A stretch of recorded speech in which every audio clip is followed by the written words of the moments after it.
What is up, everyone? Welcome into MLB DFS Live for Wednesday, July 29th. I'm your host, Ben Hosser, joined by Justin Bales. Bales, I got absolutely crushed last night thanks to Jeff Samardzija. It did not work out. That was a bad slate. I'm excited for tonight. We have actual human beings on the mound that we can roster. And I would like to get the taste of last night out of my mouth because last night was not a good night for me. Hopefully your night was better. No, I had Carlos Martinez. So. Oh yeah. Well, that was like really the one thing I got right yesterday. Anthony Rendon and the Twins. That was really the only things I got right yesterday. So, but one of I us mean, had to be right there since we both like I, different sides. you can say what you want, but like, we knew it was coming. It's just so happened if it didn't happen, I was going to be in a really good spot with Carlos Martinez. Yeah. Like more than likely they were going to rock him, but for his ownership and how good he actually is, I'll take that shot. Yeah, yesterday just was not a good slate, so I'm excited for today. Before we get into this, while people are still joining in, I'm going to shout out our sponsor, SuperDraft. You can head over to superdraft.io and sign up using the promo code KARMA. I had Kyle Gibson on SuperDraft last night, so that wasn't amazing. He had the 2x multiplier that drew me in there. Had that rough first inning with the error. I know you were tilting that. That was great, but Yeah. yeah. So tonight should be good on SuperDraft. Yeah, I'm excited. I'm just excited for actual pitching. So let's get into it. I think at the top here, it's very clear we have Garrett Cole and Jacob deGrom. So when you look at these two guys, neither went super deep in their first start.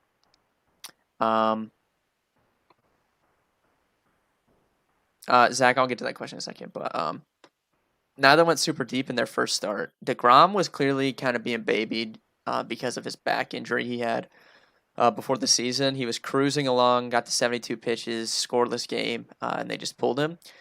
Cole got limited because it started raining. You remember how tilting that was? It was the first night of actual sports, and it got rain. Like it started raining like halfway through. But Yeah, it's just so I absolutely have pouring too. yeah, I have more confidence in Cole going deeper, but I don't think DeGrom's going to go 72 tonight. I think he's probably going to be like 85 to 90 maybe. That would probably be my guess. I don't think he'll get to 100, but I think he should pitch a little bit more tonight. I just have a little bit more confidence in them letting Cole have a longer leash because he doesn't have any injury concerns. And then Cole has the better matchup, obviously, against the Orioles. I don't like this Red Sox team. I've said this every single day on this stream that I don't like this Red Sox team. So I don't think it's a bad matchup for DeGrom. I think DeGrom's just better for tournaments than Cole. Cole's going to be the highest owned guy. He's going to be where you want to start for cash games. And then you can just spread around some DeGrom in tournaments. Then we have a loaded mid-tier of guys, which I think can go a lot of ways. So, Bills, I'm going to pass this to you and let you give your analysis, and then I'll take over from there. Yeah, I mean, for the next guys, I feel like you're probably going Andrew Haney will be the next highest owned, I would assume. Chris Paddock against San Fran in San Fran makes a lot of sense too. Those are probably the two guys in cash that you're going to pair, or if you're crazy like Ben, drop down to Joe Musgrove. Musgrove is also one of my favorite pitchers on the slate. It's just I don't know. I feel like it's kind of tough to go against Haney at only 79 just because he's going to be so high owned, and the chances that he doesn't just strike out a ton of Mariners seem very low. And we were kind of talking about before we get on here, there's some real cheap bats, so you can really do it pretty easily. Outside of Joe Musgrove, though, then I'm really looking at either Soroka or Charlie Moore, and I think either one of those two is fine in tournaments. They're probably going to go overlooked because they're a little bit more expensive. People just go to Garrett Cole instead of Morton, and Soroka's still 95. So I don't know how many people are going to pay up for that. Outside of that, though, I mean, Brandon Woodruff, I think you can take a shot on, and realistically, Johnny Cueto is only 6K. If you want to get weird in tournaments, no one's really going to play him, but he does get the Padres in San Fran. It's very difficult to hit there. Outside of that, I think that's probably my player pool. And yeah, I just can't imagine really playing anyone else. I'm not really on Boyd. No, there's really no one else that I'm even looking at. Yeah, I'm not really on that Rays game at all. I think that you're correct though. In Haney and Paddock are the next two. Woodruff I think's fine if you want to get weird in tournaments if you're playing a lot of teams, but I think the next two are clearly Chris Paddock and Andrew Haney. I agree that I think Haney is going to probably like. I think the chalk pairing on DraftKings is probably going to be Garrett Cole and Andrew Haney, which is tough to argue with. Obviously, the Mariners' offense just isn't very good, and if you think about it, Haney's kind of go-to pitch when he's trying to get a strikeout is this curveball. Um, the Mariners, if you sort by curveballs, their team, there's two guys with an expected WOBA above 300 against curveballs, and it's Moore and JP Crawford. That's literally the only two guys. Kyle Seager's at like 301, and everyone else is below 300. Like, they are absolutely horrible against curveballs. So, really good individual matchup for Haney, aside from them just not being a great offense. So, it's really tough to argue that, and he's cheap. So, I do like him a lot. I like Paddock a lot. Paddock, I think, is a better real life pitcher than Andrew Haney slightly, but I don't know. I probably would rather pick on the Mariners than the Giants, even though both are bad. If I had to choose one, but you can't really go wrong with either of them. Musgrove is really interesting. So a lot was made of this. The Pirates pitching coach that they had for like a decade was really big, like pitch to contact guy. So this is the reason that Garrett Cole never struck out more than 25% of batters when he was on the Pirates. And then suddenly went to the Astros and was striking out like 36% of guys. He got fired, so he's not there this season. So there's a reason to expect Musgrove to maybe improve a little bit. He made some changes to his pitch mix, wasn't throwing as much fastballs in that first start, and he looked really good. He looked really good, and the Brewers' offense has looked really bad. I know we've talked about Yelich the last couple days, like how he doesn't look right. So I'm gonna keep not playing him until I physically see him look good, because he literally hasn't looked good even in their inter squad games. So I don't know if something's going on there or what, but Musgrove's really good against righties. He's probably going to see 6 righties tonight, and it's obviously a good pitcher's park. The offense hasn't been that great. There's a lot of strikeouts in this Brewers lineup too, so I do really like Musgrove. I don't think he should be this price on DK. If he was like 1,500 more, we wouldn't have to have this conversation, but given his price, like, it's really hard to avoid him. So I think he is playable in all formats. So I think you're just deciding between one of those three to pair with Garrett Cole. But you can spread around to DeGrom, maybe some Woodruff in tournaments. But I haven't decided what I want to do in cash. I'll probably just try to play Haney if he's going to be the chalk. But I think that Paddock and Musgrove both are perfectly fine as well. Do you have anybody else that you want to talk about? Nah, I think we hit everyone pretty much. Yeah, much better slate than last night for pitchers. Actually, some decent options. But as far as stacks go, it's clearly the Yankees number one. Really bad pitcher that allows a lot of power and fly balls, and obviously a lineup that has a lot of power as well. So I think that the Yankees are far and away number one. I actually think they might be a little bit lower owned than we expect on DK, because they're so expensive. Like, the one thing DraftKings has done right this year is price the Yankees up on this slate. They're all over 5K for the most part, everybody that you would want. So I do think that's going to help keep the ownership in check a little bit. They're not going to be massive chalk. Like on FanDuel, the Yankee stack is really cheap and affordable, and it's going to be really massively owned there. So I still think it's the best spot on FanDuel, just because I don't really trust Wachikowski. I don't trust the Orioles bullpen, but on DraftKings, I don't think they're going to see like the mega ownership that they normally would. So I think they're clearly number one. Number two for me is the Twins, just because I think that hopefully the Yankees can kind of lower the Twins' ownership. I'm just going to keep playing the Twins whenever I can get them at low ownership. And then after that, you can go a lot of ways. So I'm curious to see who you like outside of the Yankees and Twins, because I think those are the clear top two. You are sounding like a robot there. I don't know if it's on the stream or if it's just my end, but I'm guessing you said who I like outside of the Yankees and Twins. Yeah, that's what I said. Man, it gets tough. I think you can take the Angels again. They get a good matchup against them. I think he's going to be better than what he showed last year. I mean, in limited games, his xFIP was over 8. There's just no way that could ever possibly stay. I think that either side of Detroit, Kansas City makes sense. The Royals are still ridiculously priced. They're going to be some of the guys that we talk about, obviously.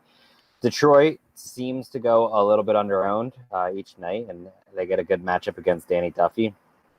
I think you can take your shot on the Dodgers on basically any slate.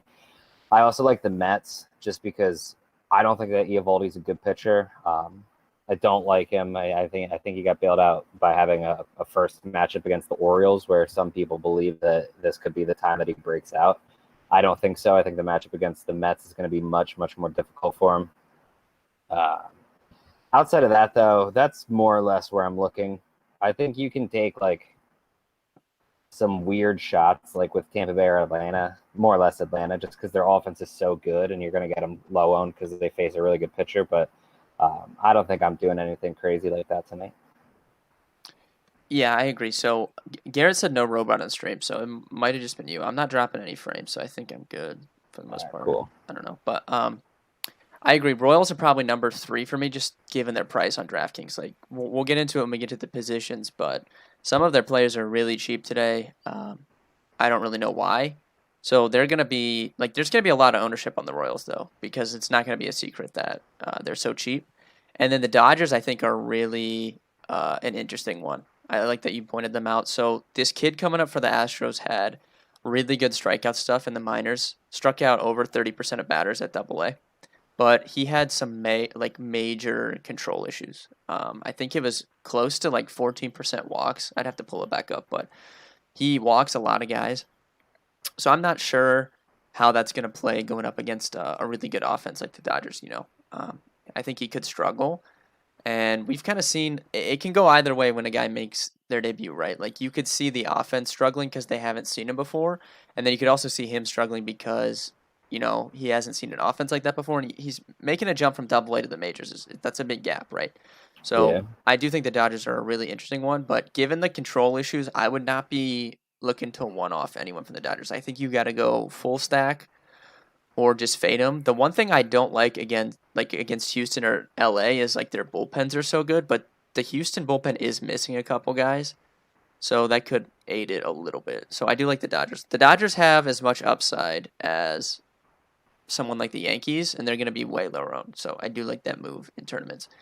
Garrett asked, if you stack Detroit, who are you looking at? I think if you're going to stack, like Detroit is in play as well, along with Casey. I just prefer Casey at picking one. But if you're stacking a cheap team like that, I think you're using it to fit in one of the expensive stacks, right? So it's going to be Yankees number 1. I guess Dodgers number 2, because the Twins honestly aren't that expensive on DraftKings. Like, I don't know why, but they're actually pretty affordable. So Yeah. I don't think you need to spend down that much to fit them in. James said, is it too early to tilt Red Sox? I mean, if you're talking about the Red Sox getting to DeGrom, that would be so fitting that would happen. But luckily, I probably won't have DeGrom anyway, so I won't have to tilt it much. So it's a good spot for me because I'm not going to have either side of that game. But yeah, that would definitely be fitting given how this season is going. We don't need to talk about it because I have multiple bets on the game, and more or less every single one of them counts on them not getting to DeGrom. So Yeah, I mean, DeGrom, my friend and I were talking about the other day, if you had to pick right now, if you had to choose one pitcher to start a Game 7 World Series, who are you going with? You could pick anybody. Like, DeGrom is really in that conversation. He might be the selection, honestly. Like, I would probably pick DeGrom. I would pick DeGrom, I think. Yeah, so, I mean, there's right a few guys that make sense, but I feel like right this second, DeGrom is throwing better than any other pitcher in the MLB. Yeah, I'm in agreement with that. And then I do like that you point out the Mets. I think the Mets are a good one as well for tournaments. Eovaldi had that big start. Obviously, you pointed out it was against the Orioles. Didn't have a lot of swing and miss stuff, though, so I don't know if that's going to play well against the Mets. Like, I think the Mets offense is decent, and I don't think they're going to have any ownership today after they were pretty highly owned last night. So I do like the Mets in GPPs as well. Moving on to position by position. Bales, I'll let you start at catcher. Yeah, I mean, Salvador Perez is 2,600 against a lefty. That's where you're going in cash. Yep. There's really no way around it. Outside of that, though, Gary Sanchez obviously is a very good option against a fly ball pitcher, but he's 5,600. Yadier Molina against Rich Hill makes a lot of sense at 39. I will always tout my boy Jason Castro against a weak righty. He's only 36. Um, honestly, that's probably my pool. There's a guy at basically every price range in there. If you want to pay up, you got a guy mid range guy, and Perez is the high owned low price guy. But I don't really think you need to go anywhere else really. Yeah, Perez is where you're going in cash once again. I actually had Jason Castro highlighted as my second favorite, so we're in agreement there. And then honestly, okay, we don't call him Rich Hill in the stream. We only call him by his nickname. I'm assuming you know what his nickname is, correct? I don't think I know his nickname. So when you know how like the MLB has the nickname weekend or whatever, where they get the jerseys with their nicknames on the back. Yeah. So Rich Hill on the back of his jersey, it just says Mountain because his nickname is Dick Mountain instead of Rich Hill. So we're just gonna call him Dick Mountain. But I think you can use All right. I think you can use Yadi Molina against him in GPPs, but it's Perez and Cash, and then I like Cash, so I like to save a catcher as much as possible. Also, whoever I don't know if you're watching this stream, but if your DraftKings name is Chicks Dig the Wong Ball, please stop sending me invitations to contests. Make that too. Is he doing it to you too? Yeah, Is it's it every day. it's the same account?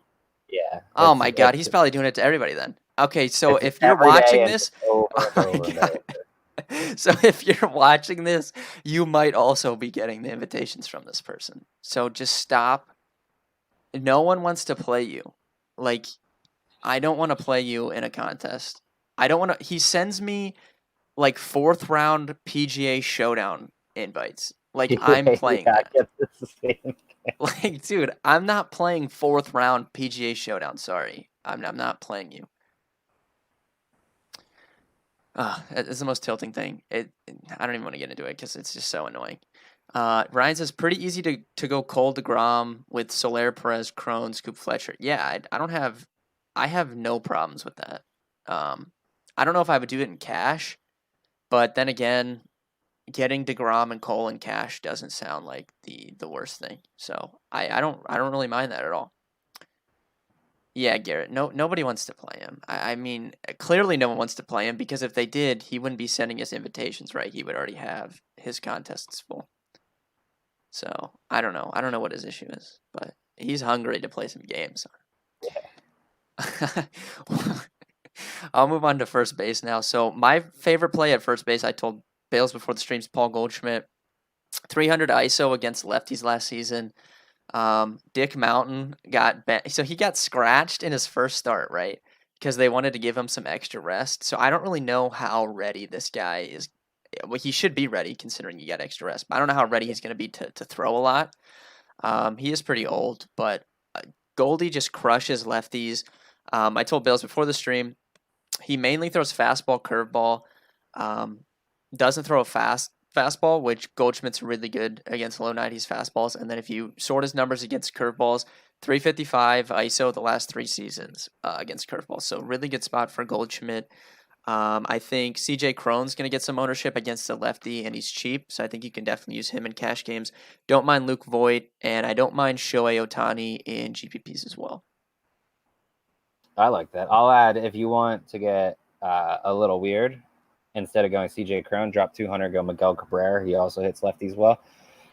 Pete Alonso, I feel like you can play him every night, and it doesn't seem like a chalky spot for him. So he'll probably get a little bit of ownership, but not too much. And then Ryan McBroom is 2K. He's hitting 5th. Also, did you see Salvador Perez and Franco are hitting 3 and 4 today? So here we go. What's McBroom hitting? 5th. Yeah, you can definitely play McBroom in cash too at mid price. That's completely fine. Especially if you want to do the Garrett Cole and DeGrom thing. Yeah, just you can definitely do that.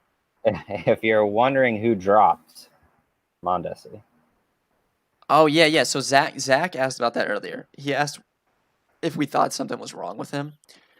I don't want to say something's wrong with him. Like Yelich, I have a legitimate concern for because he was hitting bad in inter-squad games too, right? And he's also coming off an injury. He got hurt at the end of last season.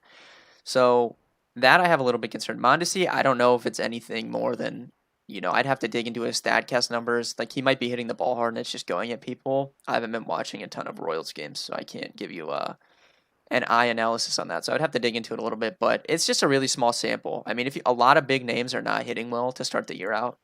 So it's just the first weekend of baseball. Like, we're only like the fifth or sixth day of baseball, so just a small sample size, but obviously, we would have to do a little more research to figure out if there was actually something wrong with him. Second base, I think Whit Merrifield's going to get a ton of ownership again. He's been high on the last 2 nights and delivered with home runs. I made the foolish decision to pivot off him. Had him in my cash build all day yesterday. Had him in the orange tier on Final Thoughts, and I moved off him because I had so much extra money. And what did he do? Went out and hit a home run. So of course that's what happened. So I think he is probably the best play again. Jonathan Scopes right there in that same game against the lefty. I think you can use him if you need a little bit more savings. And then DJ LeMahieu, I think for the Yankees is the other guy that I really like. Yeah, I like that. I'll add Luis Ariz. Thought he was hitting seventh, and I liked him. And turns out he's leading off tonight for Minnesota. So I will absolutely take that at 3,200. Yeah, you can put him in the cash game pool if he's 3,200 for sure. Yep. No issues with that. Third base is a little more interesting because I think in cash games, everyone in the world, like you just said, Franco's hitting what, cleanup? Yeah, he's hitting fourth. Yeah, he's hitting cleanup, Stone Min 2000 on DraftKings. That's what you're playing in cash games. Like, just don't. It's a free square, so just take that. So for tournaments, everyone else is going to be low owned, right? So I think Josh Donaldson is a really good play for the Twins, and people don't really like to play him unless he's up against a lefty. So I do like Donaldson. I like Anthony Rendon again. That was one of the only things I got right yesterday. So I would say that's probably my two guys. But in cash, you're just playing Franco. I don't know why he's that cheap. Yeah, it's so dumb because the last time he played a lefty, I mean, we know that he hit 2 home runs. Yeah. Like, people aren't just gonna. It's been 2 days. Like, no one's gonna forget that he did it. And I don't know. I hate when they do this. You can play like in tournaments like Jeff McNeil at 4,800. Nobody's going up there to him, so I like that. Even like Fletcher, he'll probably get some ownership because you can play him at second. But if he's leading off for the Angels, it makes sense. And again, Kyle Seager, he'll get no ownership because everyone's playing Haney, but he hits left-handed pitching well, and you're getting just a little bit of leverage over everyone that plays Haney. So I don't hate that play in large field tournaments. Yep. Shortstop, we have one of the first narratives of the season. Do you know what the narrative at shortstop is? Shortstop narrative? Yeah.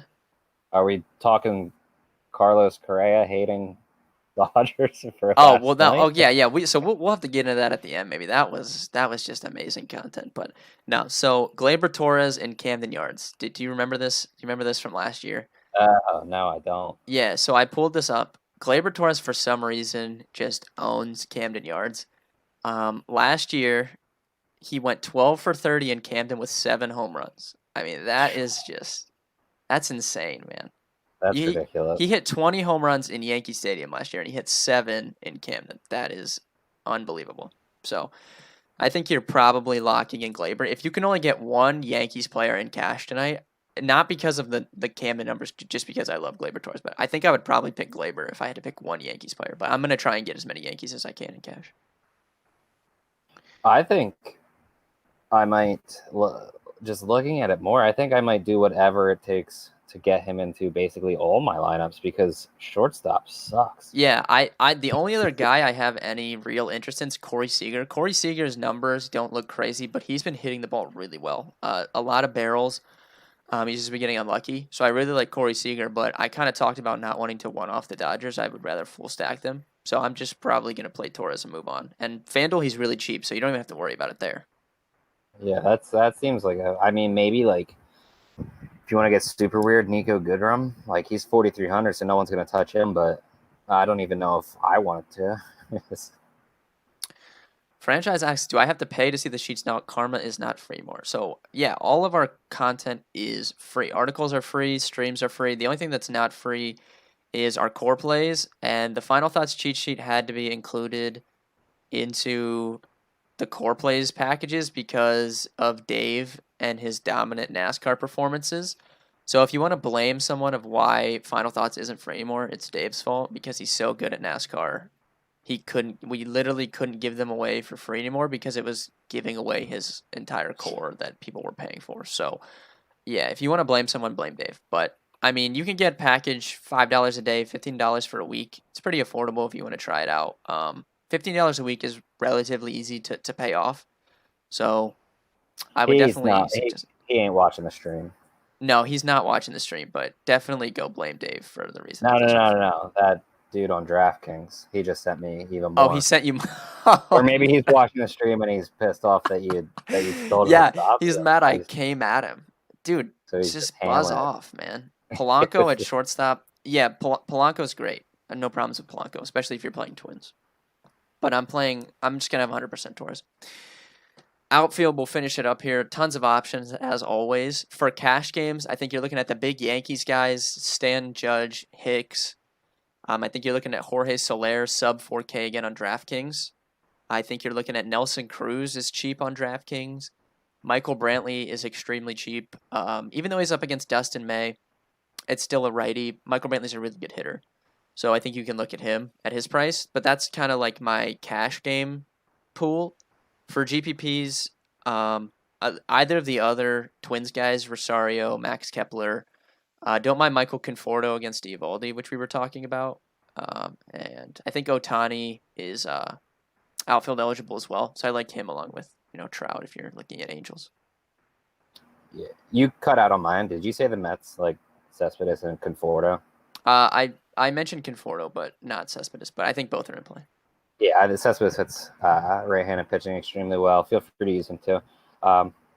Realistically, you pretty much outlined everyone. There's not many other guys that I'm thinking here that you didn't say already. So I mean, it's honestly it's kind of a pretty straightforward slate, just because you know where you're going because there's a few guys that are just so cheap you have to lock them in. Yeah, he just sent me an invite as well. He might be watching this guy, this freaking guy. He's not gonna stop now. How many Yankees will you stack in GPPs? So this is a good question because I think this has to do with all of MLB DFS. If I'm playing tournaments on DraftKings, every single lineup I make will have a 5-man stack in it. Any single slate. It doesn't matter. I don't think Yep. you have to stack the other positions, but I think you need to start with a 5-man stack and your pitchers, and then you can try and get like a 2 or 3-man in with it, but it's not as necessary as is like you need to stack to win a tournament. So for Yankees in tournaments, I would want 5 Yankees, and I would probably want Torres, the 3 outfielders, LeMahieu, and Voit. That would probably be my 5, I think, depending on the lineup. You just said 6. Yeah, if you're choosing between it, you could cut out one of the outfielders. No, I no, got you. you could cut out one of the outfielders because I never like to jam in 3 outfielders from the same team, but this is kind of a different situation, so it's kind of tough. But can we refresh pitchers? Yeah, so I think for cash it's Cole, and then one of Musgrove, Haney, Paddock, and then in that order. I think it's going to be ownership: Garrett Cole, Andrew Haney, Chris Paddock, Joe Musgrove. I think it goes in that order. I like DeGrom in tournaments, and I think you could look at Woodruff, but I mainly would just be playing those 3 mid-tier guys and then DeGrom and Cole. Like that's the 5 guys I'd be looking at. I don't think you really need to spread it out much more than that. All right, Bills, give me your home run call and a bold call for tonight. My bold calls have been atrocious this year. Home runs I've actually been decent on, maybe not on the stream, but I think every night I wrote a building blocks article. One of the building blocks is hit home run, so that's been good. But my bold calls have not been hitting at a high clip. I'll say I'm gonna go with Jason Castro homer. Okay. And for a bold call, I'm going to say Joe Musgrove throws 6 shutout innings with 8 strikeouts. All right. I hope that bold call comes true. I would pick Gleyber Torres for my home run, but I feel like that's totally cheating. So I'm going to take Paul Goldschmidt.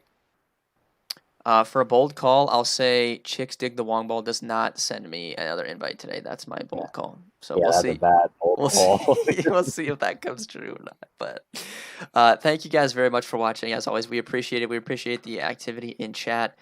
Be sure to check out our website, dfscover.com. Free content, free articles every single day for every single sport. Free streams for all sports. And you can check out our memberships, like I was mentioning earlier with Franchise 410. You can get access for as little as $5 a day. It's not. We're not trying to take a ton of money from you. Like it can be affordable to join a website and be a part of a community in 2020. So check out our website, dfscover.com. Last question is, I have 4.5K for 2 outfielders. If you're meaning you have 4.5K each for 2 outfielders, I would say I would want probably Nelson Cruz as one of them. But if you have 4.5K total, that would be Just McBroom. yeah, you would need to get some McBroom in there. Rename the home runs. Bales said Jason Castro. I said Paul Goldschmidt. Bales, do you have a 4.5K outfielder you would want? I would pick Cruz for one, for sure. 4.5K outfielder. Yeah. If you're going Cruz, he's what, 4.4? Yeah. And I'm gonna stick to Michael Conforto at 4.6, and then we evened it out 4.5 each. Yeah, that's a good one. That's a good one. All right, thank you guys for watching. Tomorrow, Thursday, pretty good slate. I think most days it's going to be good slates for baseball because they're jamming everything into such a little amount of time. So we'll definitely be back with the stream. Tomorrow's also the first day of basketball. So what we're going to do with basketball is we're probably going to have some pre-recorded pods, and then the live shows will still be for baseball. I'm probably not going to have a video for the 2-game slate, but there will definitely 100% be a podcast of some sort for the Friday basketball slate. So be sure to look for that in the coming days. And be sure to check out the products. Do you have Discord? Yeah, we have a really good Discord community. Pretty active. We like to help. Like, there's a lot of smart people outside of the analysts in there that are helpful. It's just a really good community. It's one of the best ones in the industry, I would say. So yeah, definitely check out our Discord. Our Discord's actually free to get in, and then the premium channels are locked. So you can get in the Discord no matter what. And then if you want to get into the premium channels, you can pick up a package for that, but you can get in regardless. But that being said, Bales, we will see you guys tomorrow, and thanks for watching.